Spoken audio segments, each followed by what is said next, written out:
Ration వాహనాలకి అమ్మకానికి వస్తాయేమో. ఎందుకంటే ఇప్పుడు రేషన్ వచ్చే నెల నుంచి తీసేస్తున్నారు. వాహనాలు లేవు, ఎండిఓ వాహనాలు.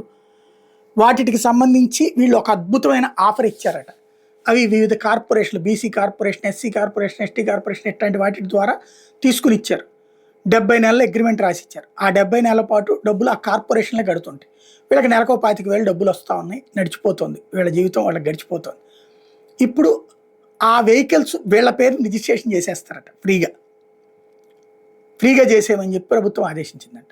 అప్పుడు ఏం చేయాలి వీళ్ళు? ఆ వెహికల్ని ఏం చేసుకోవాలి?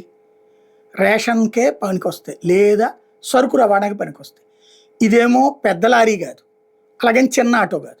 ఇప్పుడు ఇది చిన్న ఆటో వాళ్ళు ఏవైతే కూరగాయలు ఇట్లాంటి ఒక ఊరు నుంచి ఇంకో ఊరికి తీసుకొచ్చుకుంటారే, అట్లాంటి పనులకి వాడాలి దీన్ని.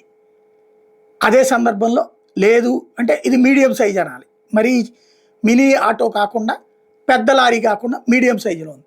ఆ మీడియం సైజ్ సరుకుది అయితే జరగాలి. దీనికి పెట్టుబడి వాళ్ళ జేబుల్లో పెట్టుకోవాలి. అందుకు సిద్ధపడతారా? అంత డబ్బులు ఉంటే వాళ్ళు ఈ పని ఎందుకు చేస్తారు? అప్పుడు ఏం చేయాలి వాళ్ళు? వాళ్ళల్లో వాళ్ళ పేరు రిజిస్ట్రేషన్ అయిపోతే సగానికి పైగా అమ్మేసుకుంటారు. ఆ కొనుక్కున్నటువంటి వాళ్ళు తిప్పుకుంటారు.